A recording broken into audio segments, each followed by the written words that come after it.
Hi guys, Samantha from Jessama Tutorials here, and today I'm going to show you a little trick I use to prevent smudging on my mixed media sheets with polymer clay.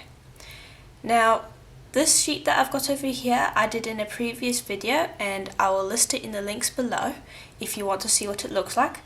But basically it was done with a stencil and some pastels, so I want to pop a piece of translucent over this to prevent the pastels smudging and ruining the pattern.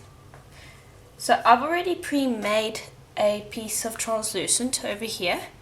Now the way I did it, I used the technique I showed in the how to prevent pasta machine ripples video, and that I'll also provide in the links below. But basically you use that and you go down right to your thinnest setting, and you should come out with something looking like this with the translucent. So it's super thin. So I've got it on a piece of paper so it doesn't stick too much, but basically what you want to do is you want to have your sheet ready, and you want to take this, and this is very fiddly. You might mess it up the first time round. I've messed it up quite a few times. But you'll take it and you'll just, you'll slide it down onto your sheet very carefully, like so. Now you'll just tap it down on one end, so I'm tapping it down this end, and then you'll smooth over from that end to squish out any air bubbles you might have trapped. Now you're going to have to tap it down quite a bit, because I've still got this pattern raised because I didn't want to put it through a pasta machine in case I smudged it. But basically, just like I do in texture stamps, I'm going from one end and pushing with my fingers to push all the air bubbles this way. And the benefit of popping the translucent on is it means that you can sand your piece after you've baked. It means that your piece won't smudge while you're working with it and doming it or anything you want to do with it. And it also means that you can pop whatever varnish you want on that's compatible with polymer clay, of course, without having to worry about smudges. So the translucent that I'm using is Prima translucent.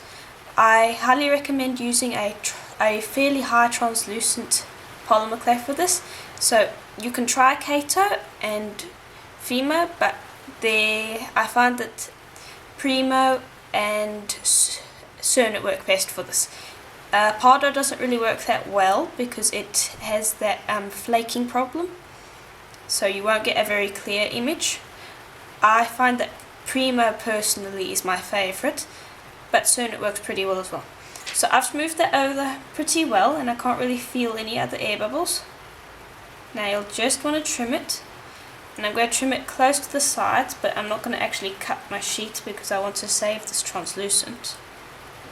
And because this is so thin, you don't actually use a lot of translucent for this. This was relatively small amount of translucent. So anyway, done that. Now I'll take my acrylic roller. You can of course use your pasta machine, but I like to do it with my acrylic roller because I feel like I have more control. Because I can see when there are air bubbles, and I can make sure that I get that, because the translucent can sometimes lift up, and if that happens in the pasta machine it will get ruined. So I personally say do it with your roller first and then go for the pasta machine. But I like the thickness that I've got on, so I'm not actually going to use the pasta machine.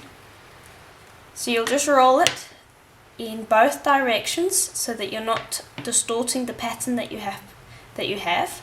If I were to roll just in this direction, I'd lengthen the pattern that way and then it would get distorted.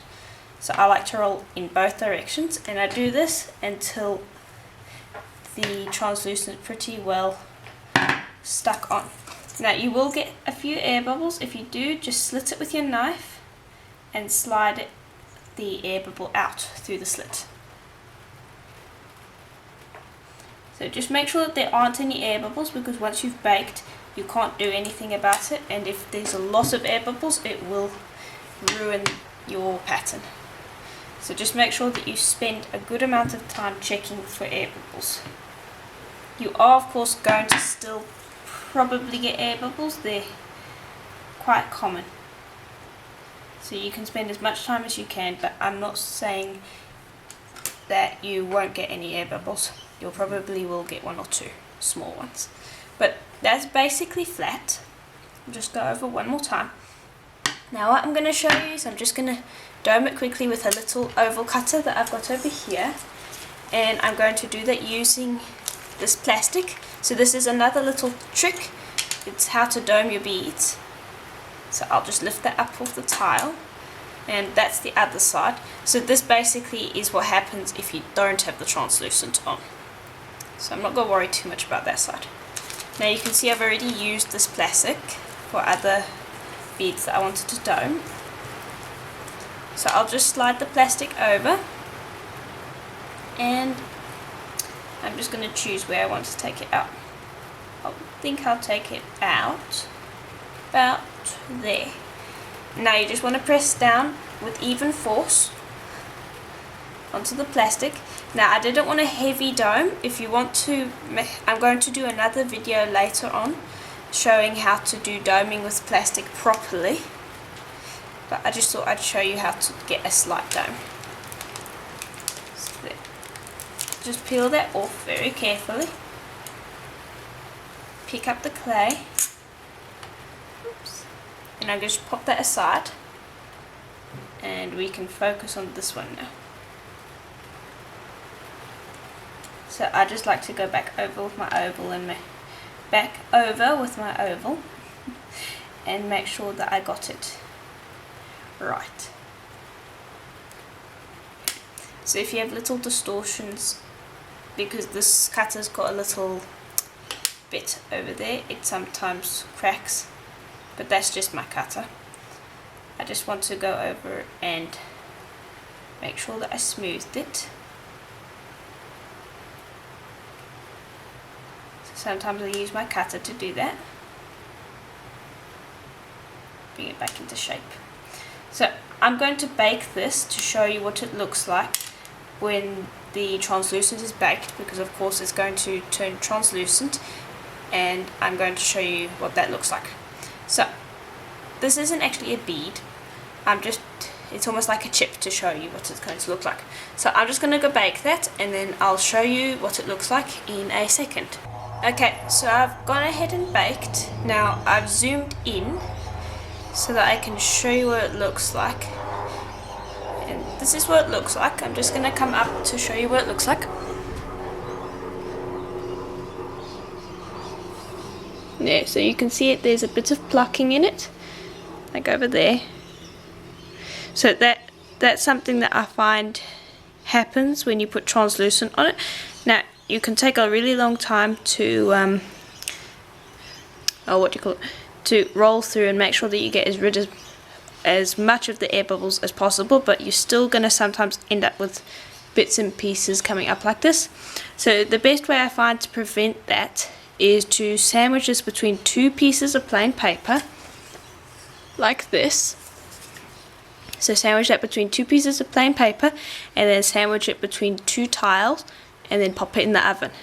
And that way the pressure of the two tiles pressing down on it will prevent these air bubbles actually becoming bumps. So you can see them, but if I were to show it to you like that, it's flat. I can run my finger over this and it is flat. So the air bubbles aren't bumps, and you're not going to sand those off and create a mess. So I sandwich these between two plain pieces of paper and then two tiles.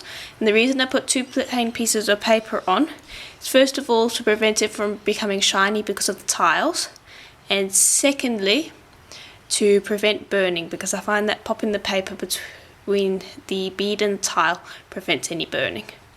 And also the tiles prevent heat spikes, and I'll be talking more about that in a later video, but I just thought I'd quickly mention that. So that's basically what the translucent does, and depending on what medium you use, it will look different. So this was using pastels, so that's how it looks with pastels, but it will look different with mica powders, and alcohol inks will react differently as well, because I find that they sometimes soak into the translucent and can split into separate colours. So before you go ahead and pop translucent on absolutely everything with mixed media, just check to see what the effect looks like first. So I would typically take a chip like this, bake it, see what it looks like, and if I like it, then I'll cover the rest of the sheet. But I already knew what this one was going to look like, so I covered it with the sheet. But if I were going to do alcohol inks, I'd just do a test chip first to see whether it looks good or not, because I find that sometimes the alcohol ink splits into separate colours and it ruins the entire effect. So it's just good to check before you use this technique, because it can affect the look and it can affect what the effects do. So just test before you try it. But that's basically my tip on how to prevent smudging with pastels. And if it was helpful to you, please do have a look at the links below, as there will be links to more tutorials like this one. And I hope to see you in the next video. Bye for now.